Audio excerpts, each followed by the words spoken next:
When I hear it, you would think it would be a thing for volume. Wait a second.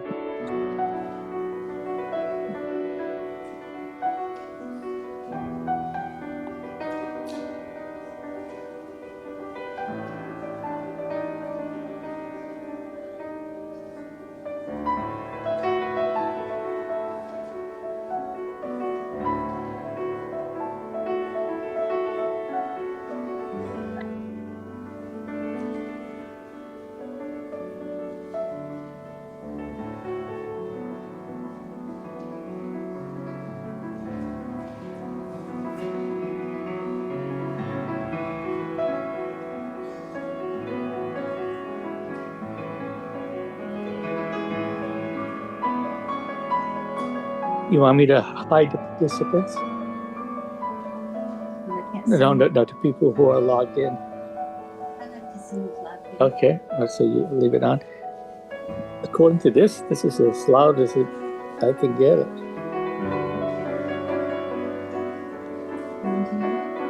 Well, I think you'll be able to hear it. Hold on.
Good morning.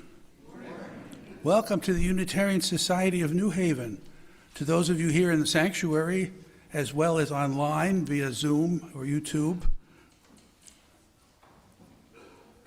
And happy first weekend of spring.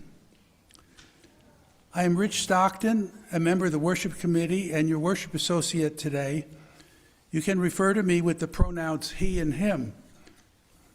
USNH is a diverse, multi-generational faith community that inspires lives of compassion and generosity, nurtures spiritual growth, cultivates transformative connections, and creates a more just world. May we know that we are not isolated beings, but connected in mystery and miracle to the universe, to this community, and to each other. Do read the announcements in the order of service or the newsletter or on the monitor in the lobby. Several highlights. Though not required, we are encouraging masking for everyone's safety. And for the first few rows by the piano, we are requiring masks. If you're having trouble hearing, we have assist devices available as you come into the sanctuary. And if you have to leave the sanctuary for any reason, know that our social hall is wired for sound. And for families with younger people in attendance, there's a space in the back in that corner with some quiet activities and comfortable seating if that works for you. Please know that all ages are warmly welcomed to this and every service of you at USNH. If you are visiting today and want to learn more about USNH, there's a table in the far right corner of the social hall after the service, where members of the Connections team will be available to answer your questions. There will be a memorial service for our friend and longtime member, Bill Goward, after today's service at 1 o'clock, and they'll be here in the sanctuary. Sign up for the April 3rd Passover Seder with Amy Wexler after today's service. The USNH Passover Seder is open to all. Please visit the table in the social hall for lots of information about the gala celebration for Bill Braun on Friday, April 10th. A reminder that Sonny McMillan's ordination is on April 12th after the Music Sunday service. For those who don't know, Sonny was our previous ministerial intern. Breeze is our membership database. Kathy Haskins and Becky Friedkin will be available in the social hall to take your photos to add to the database and help members create Breeze accounts. Now, if you promise to sit back down again when I ask, let's take a moment to greet our neighbors.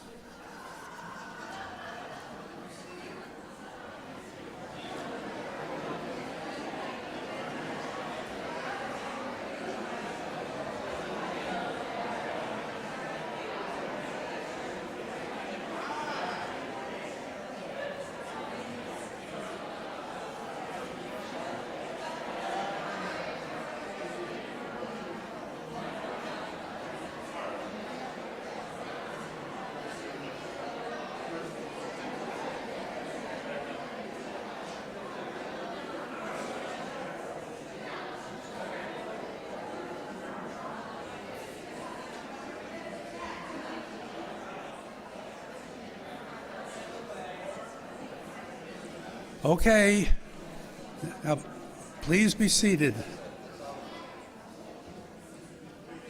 You can continue these conversations in the social hall after the service.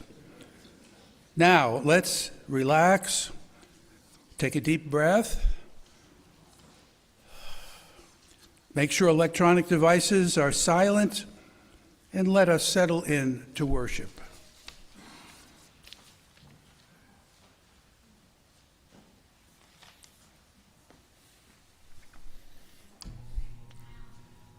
Good morning. We gather for so many reasons. We need and want joy in our lives and community, comfort and solace. But as long as we are also at war, this congregation acknowledges that and will every Sunday. There's a new novel called Theo of Golden about an 86-year-old gentleman who is a portrait painter, and he goes from person to person in a small town. And along the way, Theo meets a Vietnam War veteran who says to him, "Theo, if nothing else, the war made me honest. It opened my eyes. It cured me of any romantic notions I had about the human race. Creatures who are capable of doing the things that happened there don't have much to brag about." Before Vietnam, I was just Dan and Mitzi's boy. But Vietnam was a world full of monsters, and I was one of them. And he paused. As bad as the guilt and shame and nightmares have been, in some way, they give me hope that I still have a conscience and a heart. And that, too, is why we gather, so that we maintain a conscience and a heart.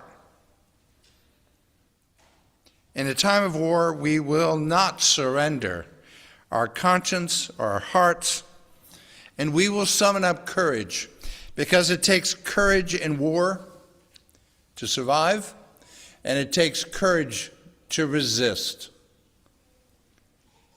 And I invite forward Richard to light our chalice this morning with the words of the great Unitarian Universalist divine, William Ellery Channing, who said, "Peace is the highest and most strenuous art of the soul. Thank you, Richard. As you know, we also gather to acknowledge all the milestones of life. We had some happy ones this week.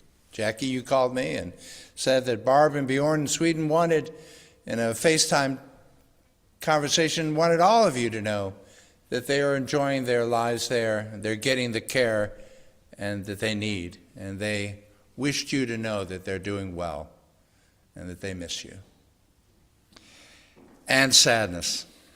Emily Dickinson once said, "Pass on to thy revenue of light, pangless, except for us, who slowly ford the mystery which thou hast leapt across." This week, we were saddened, shocked, really, about the death of Tony Appel. And so many people, her friends, were devoted, sat by her.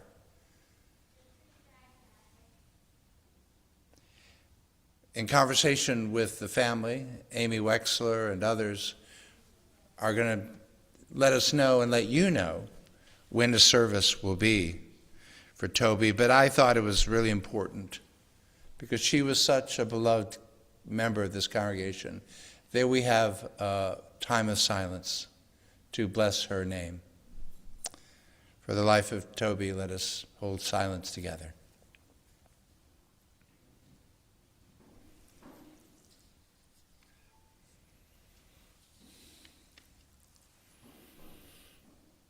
May your name be blessed.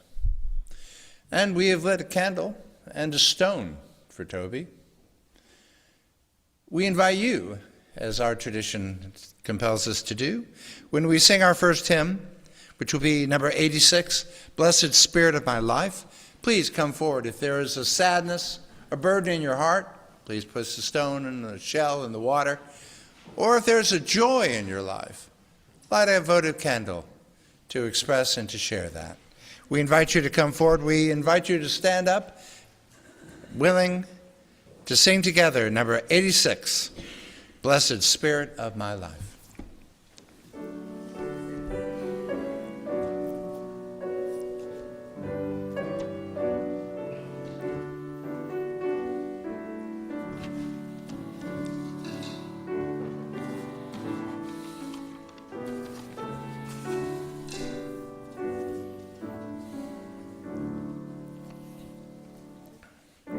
Blessed Spirit of my life, give me strength to stress and strive. Help me live with dignity. Let me know serenity. Fill me with your vision, where my mind of fear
Please be seated, my friends.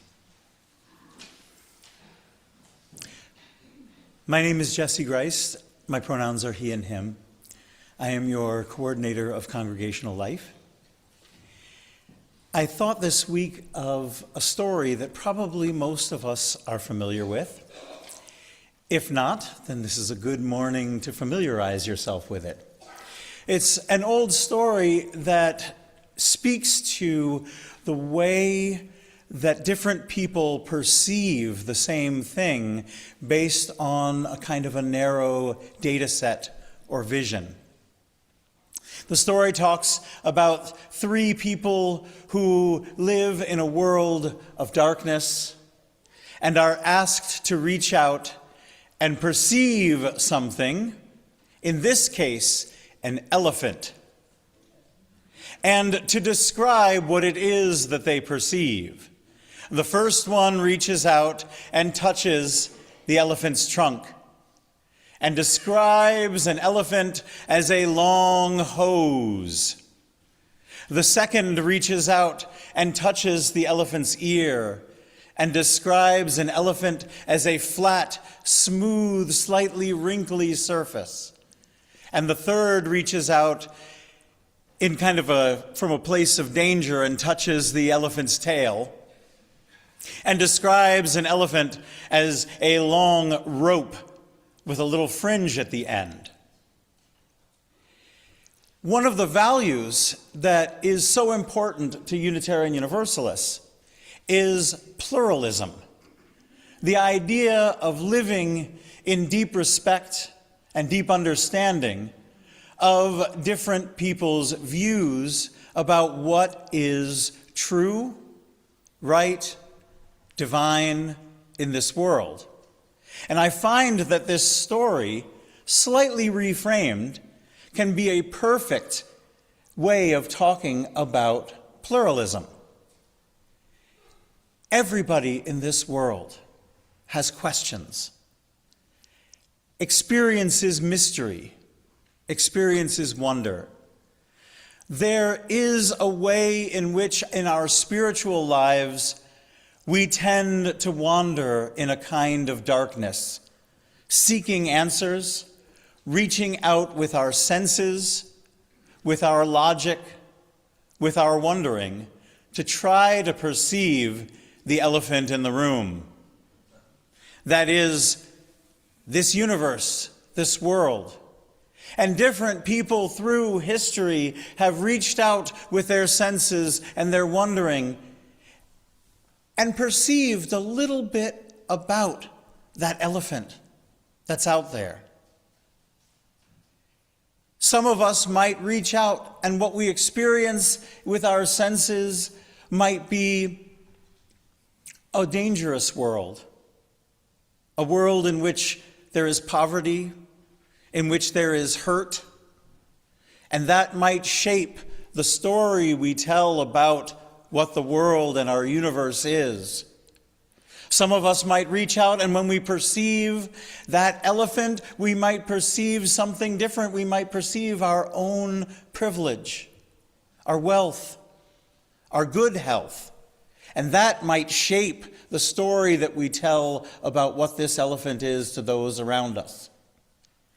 So to me, this idea of pluralism, this idea that Jonathan is going to speak about this morning, is a little bit like, as Unitarian Universalists, understanding that each of our world's religions, each person in the world who seeks truth, is going to be reaching out with their senses into a kind of darkness and perceiving a tiny sliver of what's out there.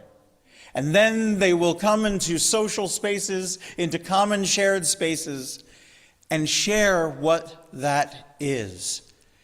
And our blessing, but also our caution in this world, is to share that perspective, to tell other people what it is we have perceived, but to never, ever, ever believe that we have the whole story in what we have perceived in our journey. And that's why we need each other to help fill in the rest of that story. So let's continue to do that together, my friends. And this morning, I would like to invite all the children that are in this space to join me, grades kindergarten through third grade, in the Children's Chapel for a chapel service. And if you are in fourth through sixth grade, please come with me now to your OWL class in your regular classroom. Let us sing the children on their way with words that are in your order of service. Go now in peace, go now in peace. May the spirit of love surround you everywhere, everywhere you may go. Go now in peace, go now in peace. May the spirit of love surround you everywhere, everywhere you may go.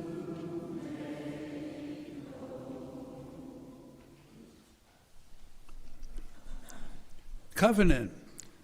Covenant lies at the center of how Unitarian Universalists gather in community. We are united not by a particular set of beliefs, but by the promises we make about how we will be together, how we will treat each other, and how we will seek to mend relationships when we fall short of our aspirations. Each week, we recite together a brief version of our covenant. I encourage you to read the full covenant on our website. While the following words express our intentions in writing, our true covenant lives and breathes in our actions. Please join me now in reciting the words that appear in your order of service or in the chat on the live stream. We covenant together to create and nurture a culture of respect and kindness, and to engage in the spiritual and everyday practice of loving more generously. To this end, we will strive to be open, value differences, listen deeply, use kind language, speak our truths, work with conflict, seek humor and joy.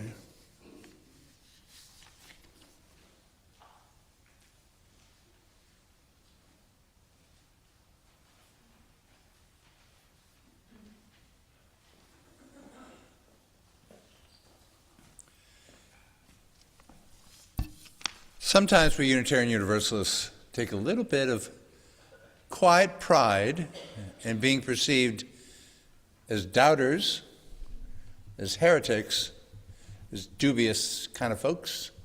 The old story of a little girl goes to school and says, "I'm a Unitarian." And he says, "Well, I've heard about you people," says her friend. "I know you don't believe in a lot of things." And the little girl says, "That's right, we don't even believe in the Easter Bunny." So spring has come. Spring is that exact moment, the equinox, where light and dark are precisely and equally balanced. And therefore, it is a remarkable moment in the calendar. And your staff was looking ahead to next month, to Earth Day. And if there's one notation in your calendar that really should apply to every day of the year, it surely must be Earth Day.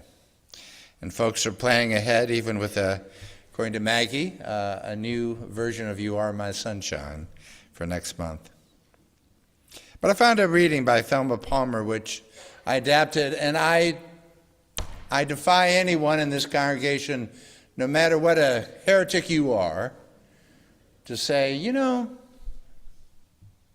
actually, I believe this. I believe in Gaia, Mother, Earth, maker of gardens, and the four seasons. I believe in the white lilies and the red ranculuses of summer. I believe in the pears and apples of autumn, the pumpkins and the blue-gray squashes. I believe in the holly of winter, and its needling leaves and red berries. I believe in the crocus, in the tulips of spring, whose petals open like sacred chalices, from which all may drink the joy of this garden. Let's have a time of silence to rededicate ourselves and to orient ourselves to the great beauty that surrounds us, fills us, holds us, nurtures us, that we may be true to.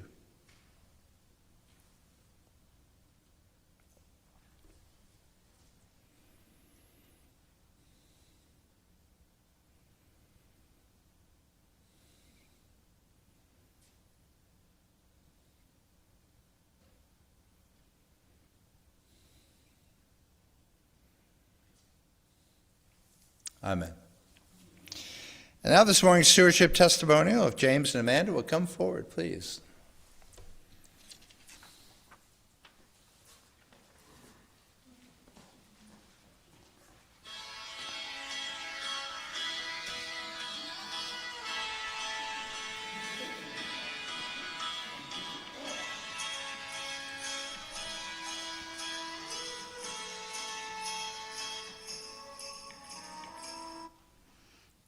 Good morning. Good morning. I'm Amanda Detmer-Erard, and my pronouns are she, her. I'm James Erard. My pronouns are he, him. You know, I love hearing our wedding song, which you just heard a few bars of. Me too. Thank you for asking, James. Well, thank you for saying yes. But which yes are you referring to? The first date 20 years ago? My proposal? Or the first UU service? Well, all three, actually. And you know what, James? Just like in our wedding vows, love is the bedrock of USNH. I think USNH is a place where we not only live our values every day, LOVE, but we also live our vows every day. You're right. Our vows begin with emphasizing love and play and joy. We live this at USNH in lots of ways, like watching our kids simultaneously hula hoop while solving a Rubik's Cube during the talent show, getting liquid love in the form of first Sunday lunch soups, and horseshoe crab tagging in the bay in May. Yeah, please bring that back, whoever you are. We need to go horseshoe crab tagging again. And we live our second vow of commitments and community at USNH with our involvement in the Waverly USNH partnership, filling Thanksgiving bags with the kids' service team each year, and just by being together with everyone here each week to nourish our spirits. Like our marriage, I really feel like USNH is a true sanctuary. Don't forget when everyone supported you after your organ donation. Well, our third vow mirrors this year's stewardship theme of deep roots, new branches, with the metaphor of tending a bountiful garden. USNH tends our precious seedlings, Ben and Elsa, by giving them terrific RE classes and leadership and volunteer opportunities. Yes, and USNH tended to our family branches by warmly welcoming my sister Melissa and my niece and nephew Laura to read. I'm a crier. When they moved here almost 2 years ago. These are just a few of the ways we live our values and our vows at USNH. And in some of the many ways that we pledge to USNH each year. And just like James asked me many years ago, we're now asking you to join us in supporting USNH. And we thank you for saying yes.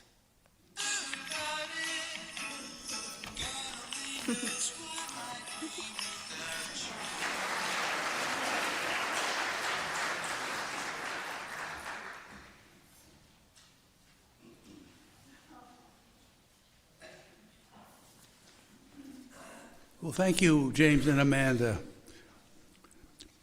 We have so much to be grateful for. We have so much to offer each other. Every week, we lift up the spiritual value of generosity by asking for your offering, as well as your pledging for the ministries of this congregation. You can go to our website, usnh.org, hit donate, or mail to our address, 700 Hartford Turnpike in Hampden, Connecticut. You may also make your offering by text using the number found in your order of service. Or if you are here listening to Bill's music, you can put your donation in a plate as our ushers pass them around. Your generosity is deeply appreciated.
Good morning. I'm Jonathan Dean. I'm your ministerial intern. My pronouns are he and them.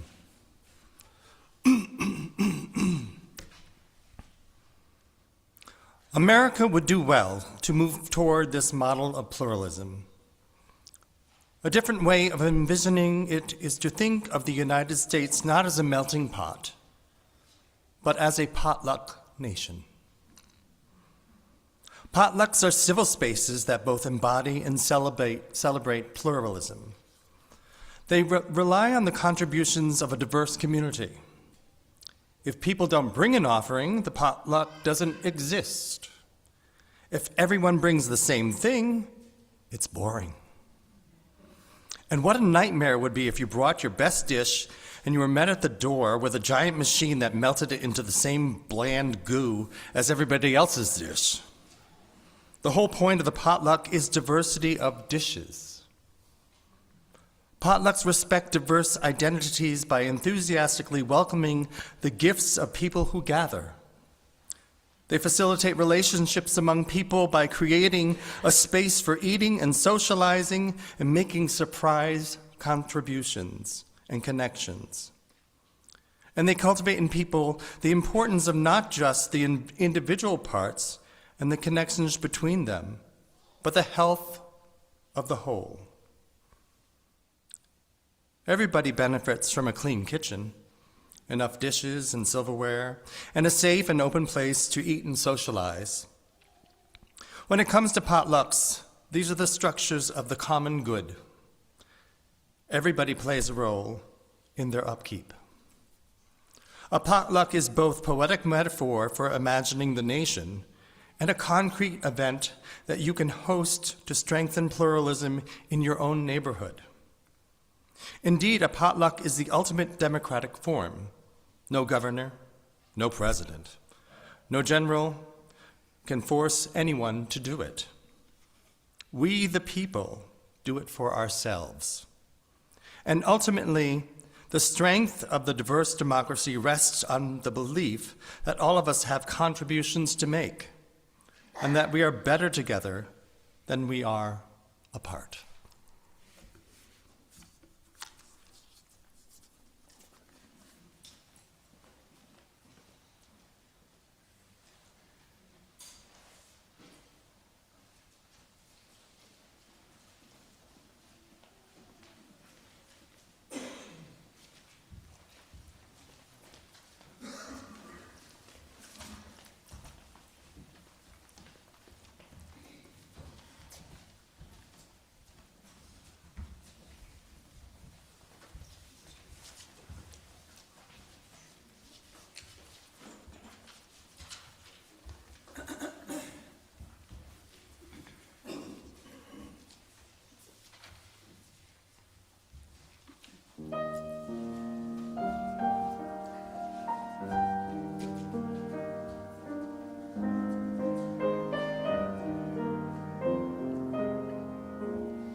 During the fall semester, I took a course of Unitarian Universalism and progressive religions in the United States, how our faith movement came to be.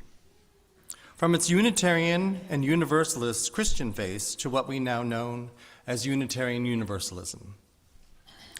The path to where we are was forged by our transcendentalist heroes from the desire to understand science and the human mind, and from our curiosity of spiritualism, Buddhism, Christianity, Islam, and Hinduism, to name a few. Why does this human experience shape our path towards community? Why do Unitarian Universalists make space at the table for all who wish to participate in covenant regardless of belief or non-belief? Pluralism. Pluralism is not just something we inherited. It is something we continue to build. It is a living value that calls us not only to welcome many beliefs, but to actively create a community where difference is championed, honored, and allowed to flourish.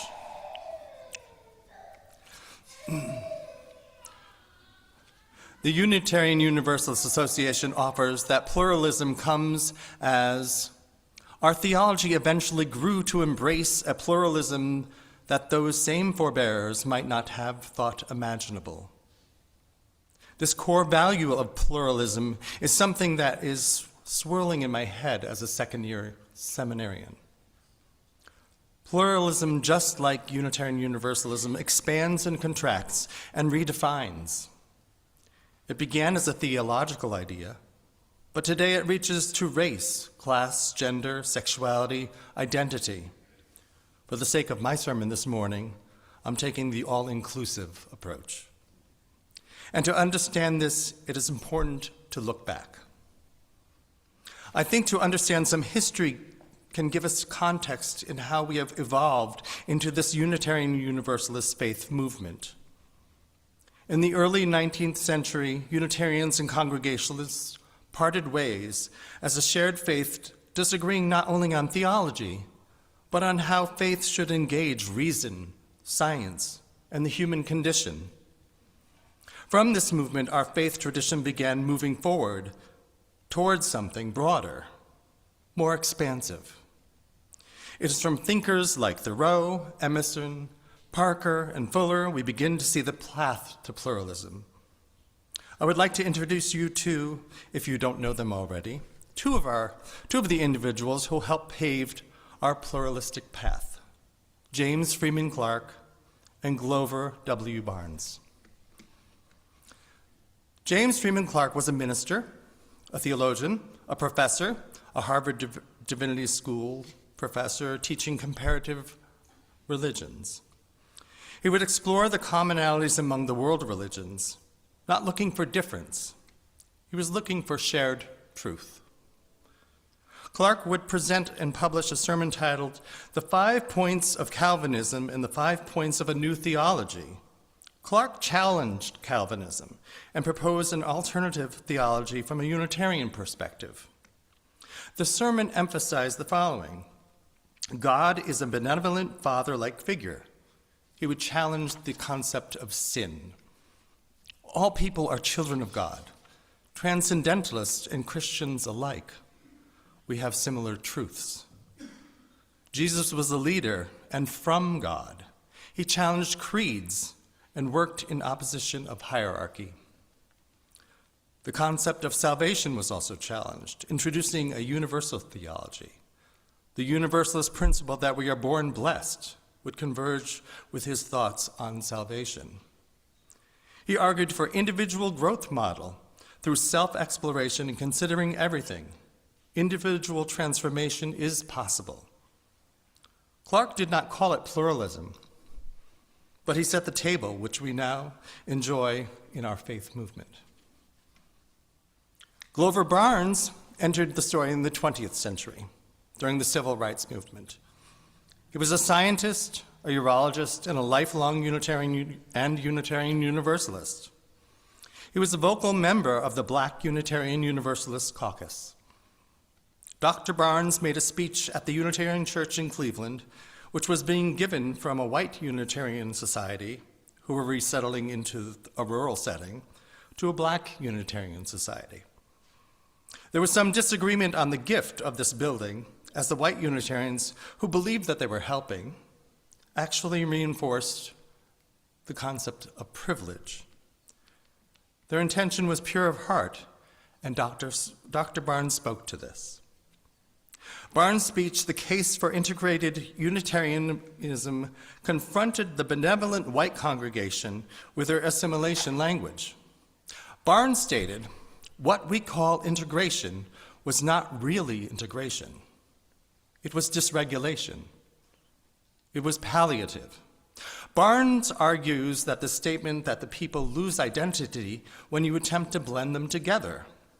Integration speaks more to pacifying when being challenged with race equality. Barnes argues that the true pluralism does not erase identity, it protects it.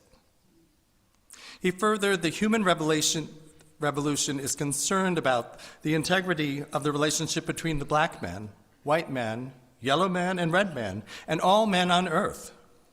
We all seek to be free, and it can only be done together. This rejection of assimilation and integration would help to redefine the modern understanding of pluralism as we know it today.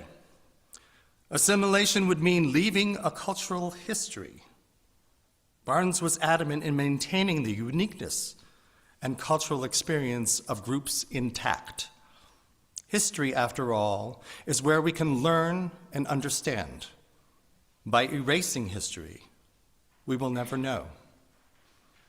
Barnes furthers, we are told white people are no longer relevant. We are told that black people are no longer relevant. We are told that colored people are no longer relevant. What garbage. There is no substitute in their multiracial society for true integration. Barnes challenges this melting pot scenario that prevailed in the United States during this time, in which would be argued for generations to come, just as Patel wrote in our reading today. And he wrote that just last year. Barnes would continue to be civil rights advocate and leader and educator. He would live out his life as a Unitarian Universalist, and he died in 2010. James Freeman Clarke and Glover Barnes are part of our Unitarian Universalist history. It is my assertion that they both met the moment and challenged the status quo by furthering and advancing our faith tradition, and started and helped define our core principle of pluralism. If Clarke expanded our theology, Barnes expanded our responsibility to it. But pluralism is not finished. It is still and will ever be unfolding. Pluralism is something that I'm passionate about as a budding minister and as a human being. I always have wanted to respect people for who they are and make them feel as they are welcome and as if they belong.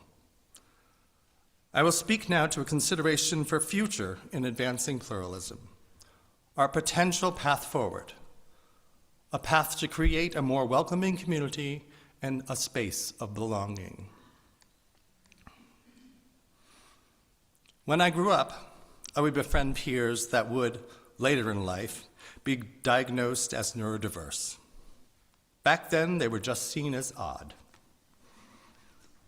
In full disclosure, I am diagnosed as dyslexic, and so I'm a little neurospicy myself. So this does not define me, it just describes parts of how I operate in the world. I had a friend, Billy. Billy lived down the street from me. He was an only child, and he had this amazing Lego room. His parents gave him a Lego room. I was so jealous.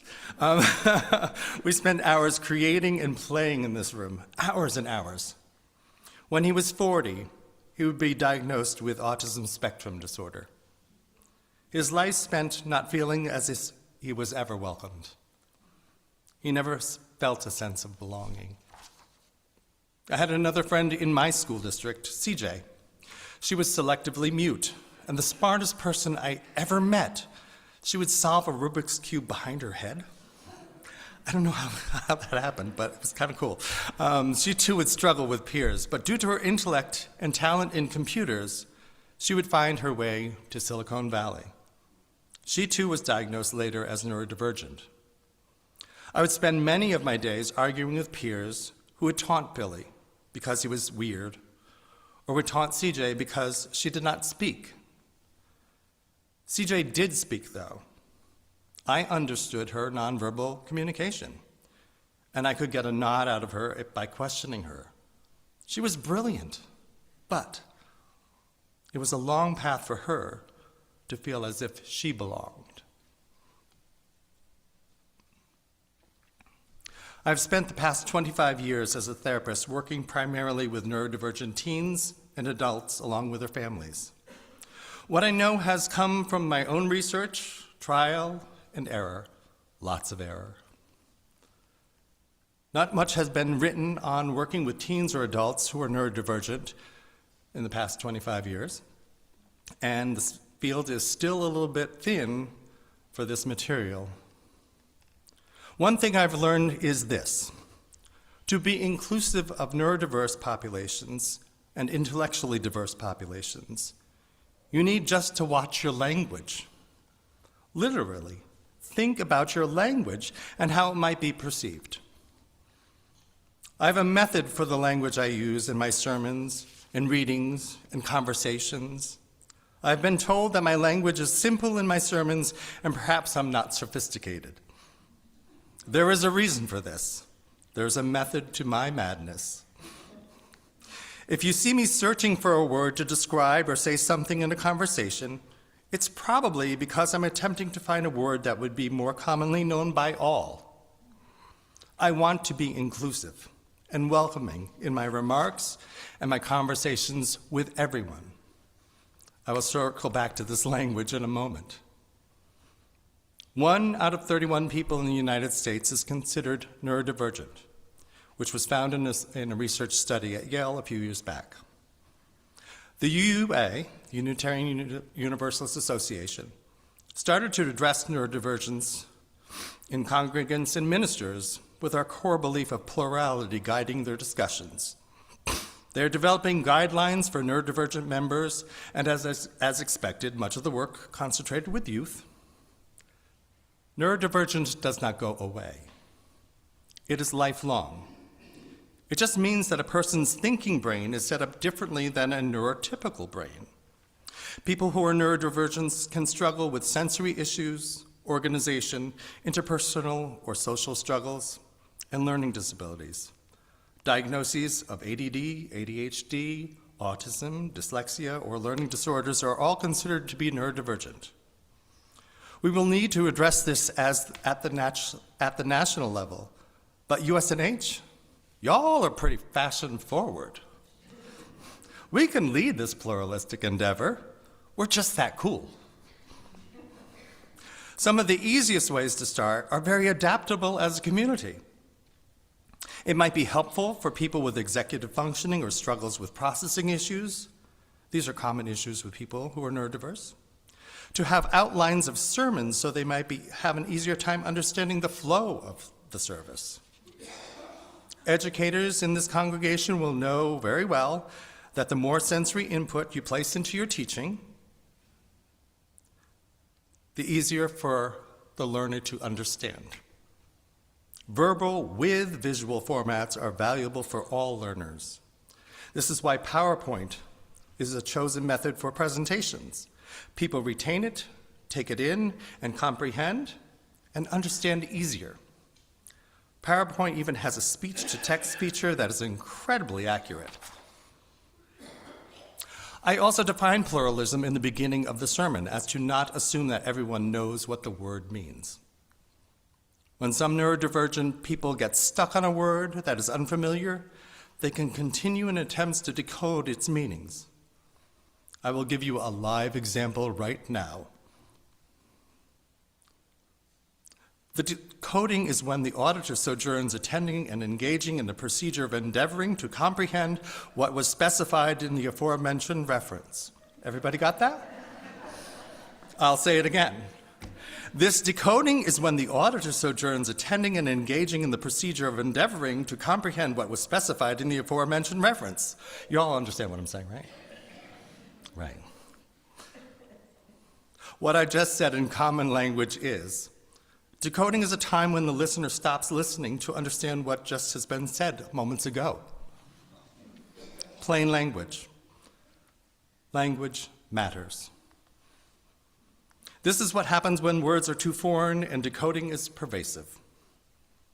My language is plain for a reason.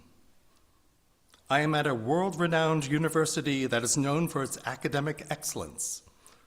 Sometimes being around these smarty pants rubs off on me and I throw out some big words.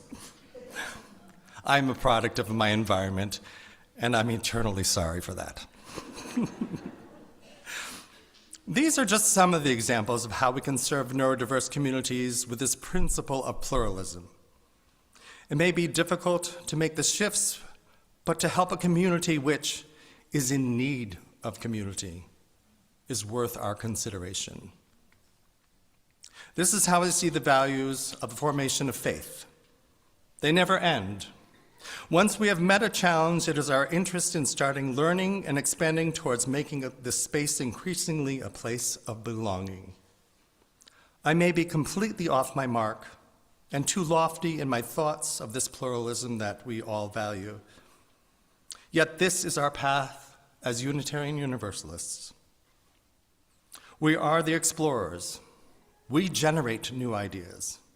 We make mistakes with love in our hearts, and somehow, and sometimes, we get it just right. Let's consider how to further this path of pluralism. I hope that this will inspire you to reach within you and help you consider how we can welcome people to our Unitarian Universalist table. Pluralism, it's what we do well. Let's continue growing our beloved community, and let this be so. Amen. Please join in singing 131, Love Will Guide Us, in our gray hymnals.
Go forth. Oops. We have a extinguishing event before I send you out. Rich, if you can come forth and pass the flame. And if you will say along with me the passing of the flame. Carry forth this chalice flame, its illumination into our daily lives, its sustaining warmth into our relationships, the light of reason shining beyond these walls. May we carry the fire of hope in our hearts this day and in the week to come.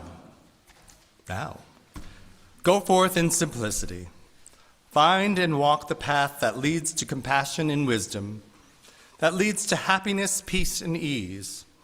Welcome the stranger and open your heart to a world in need of healing. Be courageous before the forces of hate.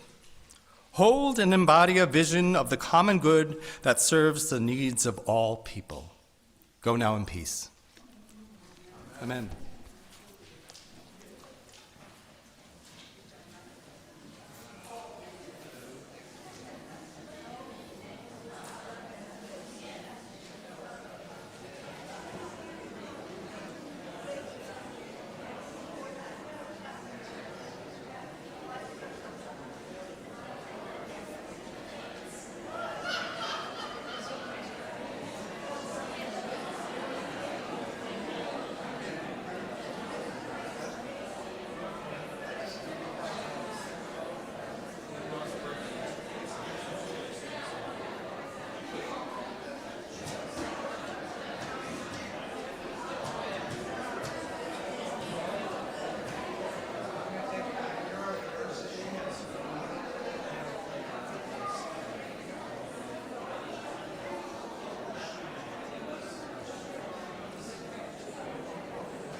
much. I do appreciate hearing that. I have been